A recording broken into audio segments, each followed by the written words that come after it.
I have no words to convey my anguish and to condemn such acts, as I spent a sleepless night.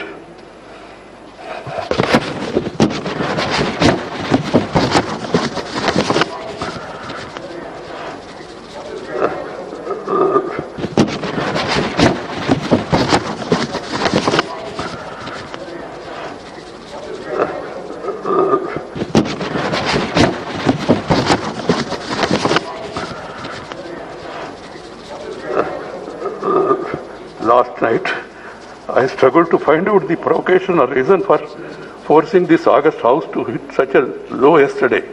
A discussion on agriculture problems and solutions was listed. There can be difference of opinion and there can be a specific demand from anybody.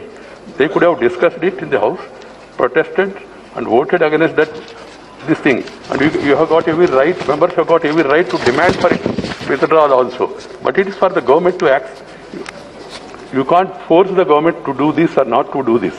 Different kinds are admitted by chair. The language used by the list of business is drafted in such a way that it is acceptable to all sections of the House without denting the thrust of the issue to be discussed. It happened yesterday too, and the chair has been doing it for a year. I find it difficult to understand as to why the subject was listed in the list of business for yesterday would have prevented any member to raise any issue concerning the farm sector, including 3 farm bills that some members were keen to raise in the House and even demanding their withdrawal. Yesterday was a golden opportunity for the concerned members to have gone on record with their positions on all issues relating to the right of the farmers. But it was not to the, please have the decency at least, as the chair is saying something, at least to hear it. You may not agree, that's a different matter. The positions on all issues to the right of farmers, but it was not to be, as the sole intention seems to be, not to allow the House to function.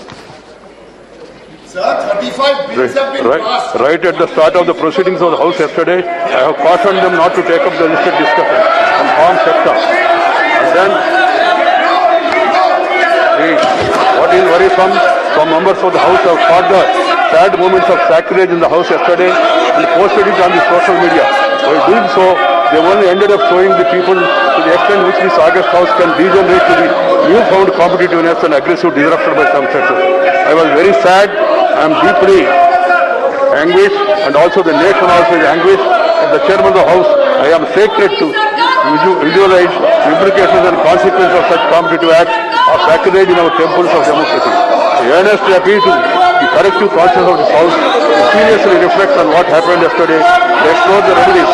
If any failure to do would certainly amount to the setback to our parliamentary democracy, and to make it irrelevant, I would like to remind all of you that we begin to celebrate 75 years of our independence in a few days from now.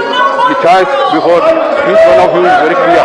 Either to be best parliamentarian or the worst disruptor. The choice is yours.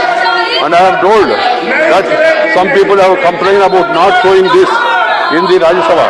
I don't know why Rajya Sabha TV is not showing. This also can be shown. I have no problem. I don't want to run the House like this. I am adjourning the House to meet at 12 a.m.